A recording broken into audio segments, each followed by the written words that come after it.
नमस्कार।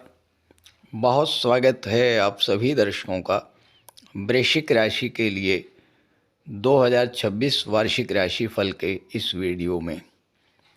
सबसे पहले आप सभी दर्शकों को आने वाले वर्ष 2026 की बहुत बहुत शुभकामनाएं।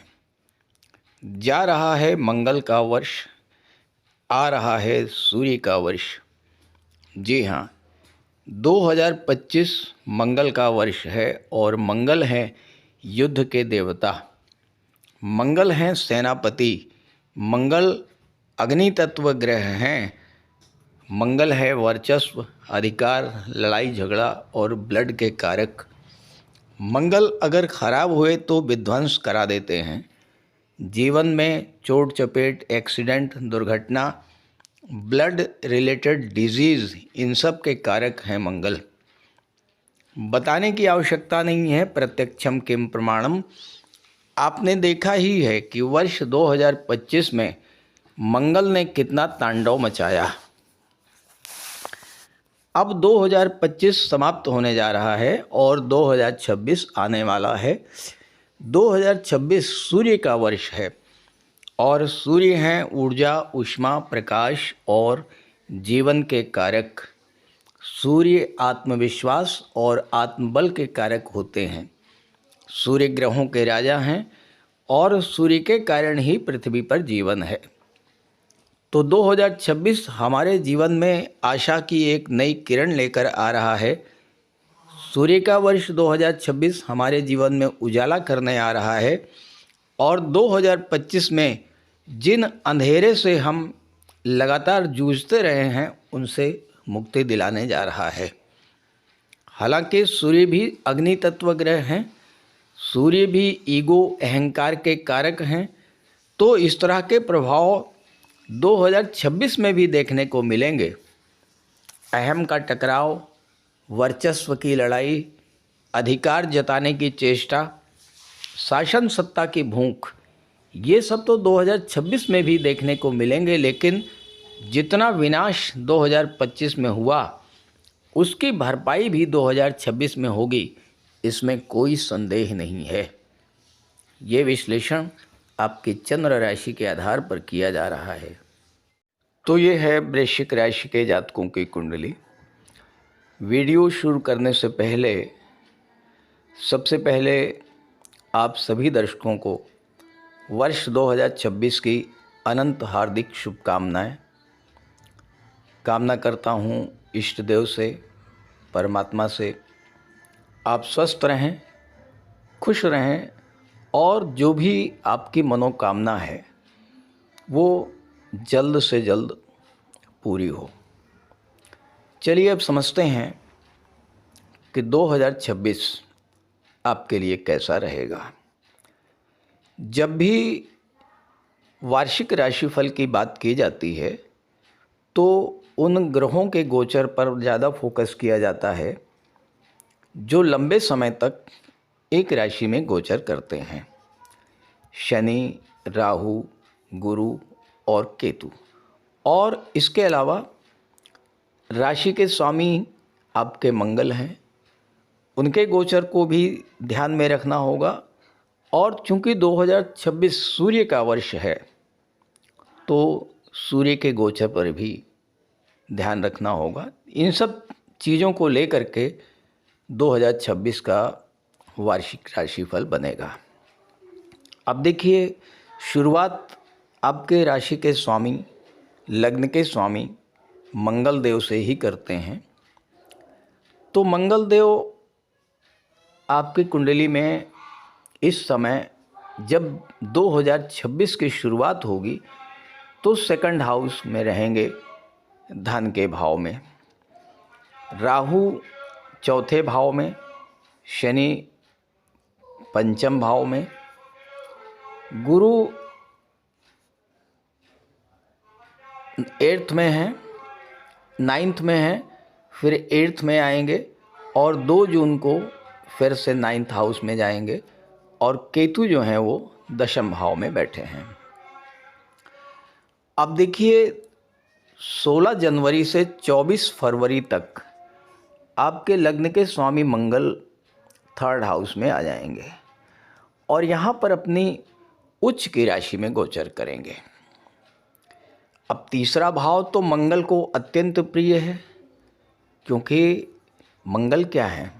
मंगल पराक्रम पुरुषार्थ के कारक हैं, मंगल आपके ऊर्जा है। और जब 3rd हाउस में मंगल उच्च की राशि में गोचर करेंगे और यहाँ पर गोचर करते हुए अपनी ही राशि मेष राशि पर दृष्टि डालेंगे 6ठे भाव पर, यहाँ पर गोचर करते हुए 9वां भाव और 10वां भाव पर जब दृष्टि डालेंगे तो मंगल का ये गोचर 16 जनवरी से 24 फरवरी तक का बहुत ही श्रेष्ठ फल देने वाला होगा आपको। तो क्या होगा? मंगल यहाँ आपके एनर्जी लेवल को बूस्टअप करेंगे। और तीसरा भाव संचार माध्यमों का होता है।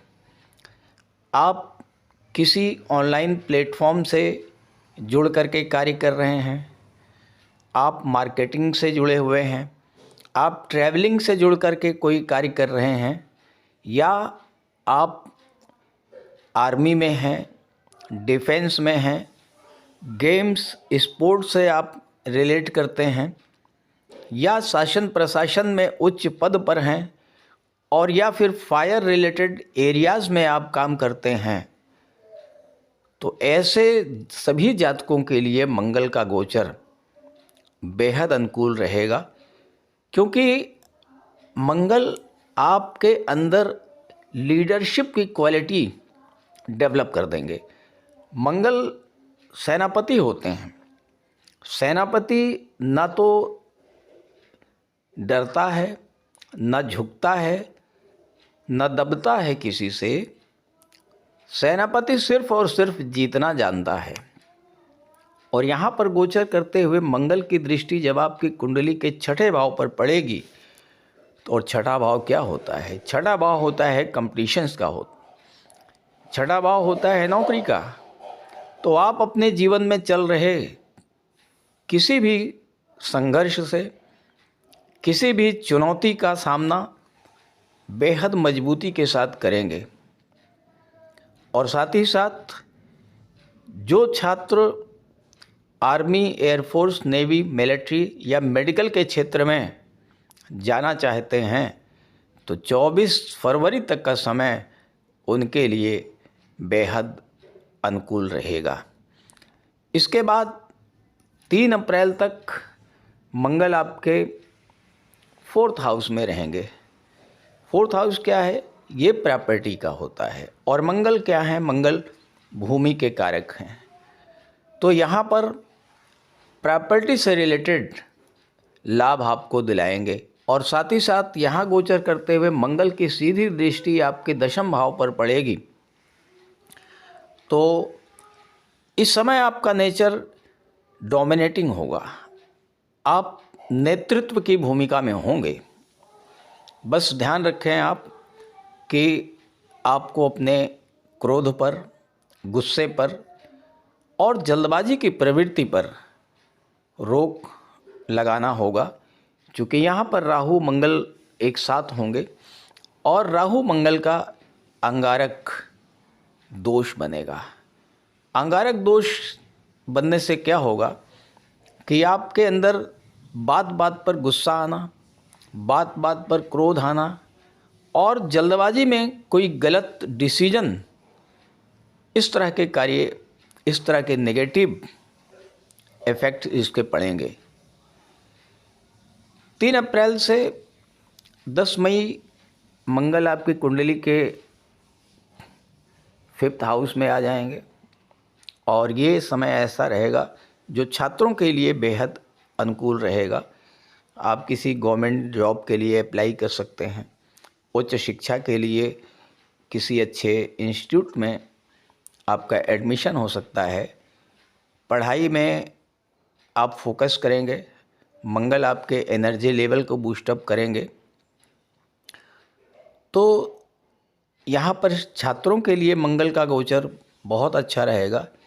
लेकिन ध्यान रहे, लव रिलेशंस को लेकर के आपको बहुत सावधान रहना होगा, क्योंकि मंगल क्रोध के कारक हैं और क्रोध में ऐसा ना हो कि बात बिगड़ जाए, इसलिए आपको अपने वाणी पर संयम रखना पड़ेगा। इसके बाद 20 जून तक मंगल आपकी कुंडली के छठे भाव में रहेंगे और छठे भाव में तो मंगल को शत्रुहंता कहा जाता है। आप अपने विरोधियों को, अपने शत्रुओं को पराजित करेंगे, स्वास्थ्य में सुधार आएगा, कॉम्पिटिशन्स में आपको सफलता दिलाएंगे। आप किसी भी चीज़ से जुड़े हुए हैं, ख़ास करके वो क्षेत्र जहाँ पर अत्यधिक ऊर्जा की आवश्यकता है, गेम्स और स्पोर्ट्स का क्षेत्र है या फिर कोई कंपटीशन है, इस तरह के कार्यों पर आपको सफलता मिलेगी। और साथ ही साथ यहाँ गोचर करते हुए मंगल की दृष्टि 12वें भाव पर पड़ेगी, तो आपके लिए विदेश जाने का योग भी बनेगा। ख़ास करके मेडिकल और गेम्स के क्षेत्र में, स्पोर्ट्स के क्षेत्र में आपको विदेश जाने का योग बनेगा। इस तरह का गोचर आपके लिए मंगल का प्रभाव रहेगा। इसके बाद मंगल 7वें भाव में जाएंगे, फिर 8वें भाव में जाएंगे, तो सप्तम भाव में थोड़ा सा समस्या पैदा करेंगे। अष्टम भाव में जब जाएंगे तो स्वास्थ्य को लेकर के आपको विशेष सावधानी बरतनी पड़ेगी। उसके बाद फिर मंगल का गोचर 9वें भाव, 10वें भाव, 11वें और 12वें, 11वें भाव, यहाँ तक 9वां भाव, 10म और एकादश, इन तीनों में मंगल का गोचर आपके लिए बहुत अच्छा रहने वाला है। अब इस पर विस्तार से चर्चा अलग से वीडियोस पर करते रहेंगे 2026 में, मंगल का जैसे जैसे गोचर होगा। फिलहाल तो इस तरह के लाभ आपको मंगल देने जा रहे हैं। देवगुरु बृहस्पति आपके लिए प्रबल योग कारक ग्रह बनते हैं और आपके राशि के स्वामी मंगल देव के मित्र भी हैं। और 2 जून को गुरु यहाँ पर 9वें भाव में आ जाएंगे और यहाँ पर 18 अक्टूबर तक रहेंगे और फिर 18 अक्टूबर को गुरु 10म भाव में चले जाएंगे। 9वें भाव में गोचर करते हुए गुरु की दृष्टि पड़ेगी 5म भाव पर, गुरु की दृष्टि आपके लग्न के भाव पर पड़ेगी और गुरु की दृष्टि आपकी कुंडली के 3रे भाव पर पड़ेगी। तो यहाँ पर गुरु का गोचर आपके लिए बहुत अच्छे रिजल्ट्स लेकर के आएगा। जब यहाँ पर 9वें भाव में गुरु आएंगे, गुरु भाग्य के कारक होते हैं, तो भाग्य का आपको साथ मिलेगा। 5म भाव पर गुरु की दृष्टि पड़ेगी। अब 5म भाव में शनि बैठे हुए हैं। शनि क्या करते हैं? शनि चीज़ों को डिले कर देते हैं।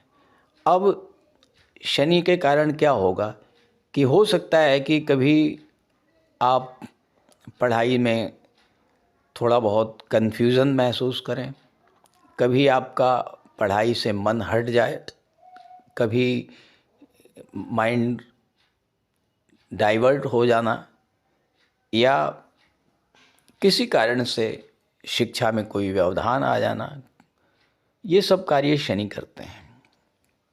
और शनि के कारण ये समस्या आपके साथ 2 जून तक बनी रहेगी।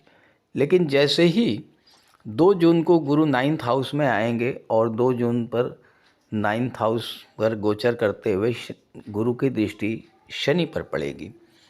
देखिए, ज्योतिष शास्त्र का एक सिद्धांत है कि जिस भाव पर शनि और गुरु दोनों का संयुक्त प्रभाव हो, उस भाव से संबंधित फल प्राप्त होते ही होते हैं। तो 2 जून के बाद 5म भाव से रिलेटेड जो भी पॉजिटिव रिजल्ट्स हैं वो आपको मिलना शुरू हो जाएंगे। तो पढ़ाई पर फोकस बढ़ेगा। शनि आपसे परिश्रम कराएंगे, भरपूर परिश्रम कराएंगे, मेहनत तो बहुत कराएंगे, लेकिन जब गुरु की दृष्टि पड़ेगी तो आपको उसका रिज़ल्ट भी मिलना शुरू हो जाएगा, क्योंकि भाग्य का भी आपको सपोर्ट्स मिलना शुरू होगा। पंचम भाव पर गुरु की दृष्टि पड़ते ही संतान के प्रति आपके मन की जो चिंताएं हैं वो समाप्त होंगी।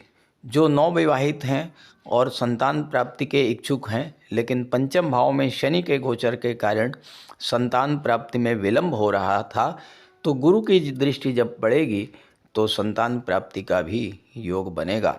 और शनि के कारण आपके रिलेशंस में, लव रिलेशंस में जो दूरी बनी थी वह भी समाप्त होगी जब गुरु की दृष्टि आपके कुंडली के पंचम भाव पर पड़ेगी।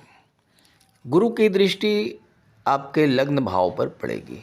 लग्न भाव पर पड़ने से क्या होगा कि आप के अंदर आपके ज्ञान में वृद्धि होगी, आपकी निर्णय क्षमता बढ़ेगी, सही डिसीजंस आप ले पाएंगे। और किसी कारण कोई डिसीजन अगर गलत हो गया था उसमें भी सुधार का योग बनेगा जब 2 जून को गुरु यहाँ पर आएंगे। और तीसरे भाव पर गुरु की दृष्टि पड़ेगी। यहाँ पर एक विशेष बात आपको मैं समझा दूँ कि जब गुरु 9th हाउस में रहेंगे, इस समय आपको यात्राएं ज़रूर करनी पड़ेंगी, चाहे वो ऑफिशियल टूर हो, चाहे वो बिजनेस टूर हो, और या फिर ये भी हो सकता है कि आप अपने घर परिवार के साथ, अपने बच्चों के साथ, अपने मित्रों के साथ 2 जून से 18 अक्टूबर के बीच कहीं ना कहीं किसी पिकनिक स्पॉट पर, किसी टूरिस्ट प्लेस पर घूमने जा सकते हैं, और या फिर किसी धार्मिक यात्रा, तीर्थ यात्रा पर जा सकते हैं। और मैं आपसे यही कहना चाहूँगा कि अगर आप गुरु गोचर का पूरा लाभ लेना चाहते हैं तो 2 जून के बाद और 18 अक्टूबर से पहले कम से कम एक बार किसी धार्मिक स्थल पर ज़रूर जाइएगा और पूजा पाठ में मन लगाइएगा, धर्म अध्यात्म से जुड़ करके रहिएगा। और सबसे बड़ी बात कि माता पिता, गुरु और वृद्ध जनों का सम्मान कीजिएगा।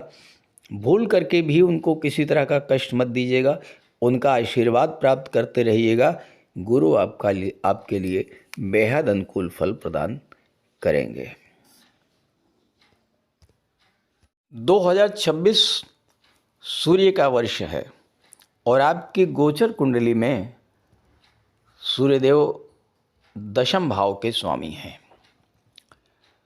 तो सूर्यदेव आपके करियर के स्वामी बनते हैं। इसका मतलब ये है कि 2026 आपके करियर को चमकाने वाला होगा। करियर ग्रोथ देखने को मिलेगी 2026 में। आपका प्रमोशन ड्यू था, बहुत दिनों से नहीं मिल पा रहा था। 2026 में आप प्रयास कीजिए, आपको प्रमोशन का लाभ मिलेगा। आप किसी अच्छी जगह पर ट्रांसफ़र चाहते थे, नहीं हो पा रहा था, आपको उसका लाभ मिलेगा। क्योंकि देवगुरु 18 अक्टूबर तक 9th हाउस में रहेंगे तो भाग्य का तो साथ मिलेगा ही, और 18 अक्टूबर को के बाद देवगुरु जुपिटर 10th हाउस में आ जाएंगे। तो 2026 आपके लिए बहुत अच्छा रहने वाला है। सूर्यदेव गवर्नमेंट को शो करते हैं और 10th भाव ये शासन सत्ता, गवर्नमेंट, मान सम्मान, आपके स्टेटस, इन सब को दर्शाता है। तो यहाँ पर 2026 में गवर्नमेंट से जुड़े हुए लोगों के लिए बहुत अच्छा रहेगा। उच्च पद की प्राप्ति हो सकती है, गवर्नमेंट से धन की प्राप्ति हो सकती है। जो लोग पॉलिटिक्स में हैं उनके लिए भी समय बहुत अच्छा रहेगा। आपके करियर ग्रोथ के लिए बहुत अच्छा समय है। आप कोई सेलिब्रिटी हैं, कोई आप रियलिटी शो करते हैं, तो बृहस्पति आपके भाग्य स्थान में 12 साल के बाद आ रहे हैं, तो आप बहुत अच्छा इम्प्रूवमेंट देखेंगे। जहाँ तक राहु की बात है, राहु आपके 4th हाउस में बैठे हुए हैं और राहु की दृष्टि 8th भाव पर पड़ेगी। 2 जून तक यहाँ पर गुरु रहेंगे, तो गुरु आपकी सुरक्षा करते रहेंगे 8th भाव में। लेकिन 2 जून के बाद जब गुरु यहाँ से हट जाएंगे, राहु की दृष्टि 8वें भाव पर पड़ेगी, तो 2 तरह की चीज़ें आपको देखने को मिलेंगी। एक तो अचानक से स्वास्थ्य में कोई समस्या आ सकती है, तो स्वास्थ्य को लेकर के बेहद सावधान रहिएगा। दूसरी बात यह है कि राहु की दृष्टि अष्टम भाव पर पड़ने से अचानक धन लाभ का भी योग बनता है, और साथ ही साथ आपका कोई डूबा हुआ पैसा भी आपको मिल सकता है। बस ध्यान ये रखना है कि राहु की दृष्टि अष्टम भाव पर पड़ रही है, तो ससुराल पक्ष से आपको अपने संबंध बहुत मधुर रखने हैं, संबंध बना करके रखने हैं। और दूसरी जो महत्वपूर्ण बात है वो ये है कि राहु सीक्रेसी के कारक होते हैं। राहु की दृष्टि आपके 10th हाउस पर पड़ रही है। अपने कैरियर, अपने प्रोफेशन, अपने बिजनेस से रिलेटेड कोई भी सीक्रेट भूल करके भी आप किसी को शेयर मत कीजिएगा। राहु क्या है? राहु एक्सपेंशन के कारक हैं, विस्तार के कारक हैं। आप अपने व्यापार को बढ़ाना चाहते हैं, नौकरी में उच्च पद पाना चाहते हैं, इसके लिए आपके मन में क्या प्लानिंग है, क्या प्रयास आप कर रहे हैं, भूल करके भी किसी को शेयर मत कीजिएगा। अगर आपने अपनी प्लानिंग को शेयर कर दिया, किसी को बताया, तो होगा क्या कि यही राहु नेगेटिवली एक्टिवेट हो करके और आपका काम बिगाड़ देंगे। तो राहु गोचर का आपको अच्छा फल लेना है तो सीक्रेसी मेंटेन रखिएगा। और चूंकि राहु की दृष्टि 12वें भाव पर पड़ेगी, तो विदेश संबंधी कार्यों के लिए राहु बहुत अच्छे हैं। 4थे भाव में बैठे हैं जो कि प्रॉपर्टी का होता है। आप विदेश में हैं, घर से बाहर किसी दूसरे शहर में, किसी दूसरे राज्य में हैं, वहाँ पर कोई प्रॉपर्टी बनाना चाहते हैं, तो ये राहु का गोचर आपके लिए बेहद अनुकूल है। आप विदेश में यानी घर से दूर कोई प्रॉपर्टी बना सकते हैं, कोई भवन ले सकते हैं, मकान ले सकते हैं, कोई वाहन खरीद सकते हैं। इस तरह के लाभ आपको राहु देने जा रहे हैं। तो इस गोचर का लाभ उठाइए। ये वीडियो, ये जानकारी अपने साथियों मित्रों को ज़रूर शेयर कीजिए। और अगर आप अपनी कुंडली का विश्लेषण कराना चाहते हैं तो इसी वीडियो के डिस्क्रिप्शन बॉक्स में मैंने अपना व्हाट्सएप नंबर दे दिया है। आप वहाँ पर अपनी समस्या भेज सकते हैं और मैं उसका समाधान करने का पूरा प्रयास करूँगा। नमस्कार।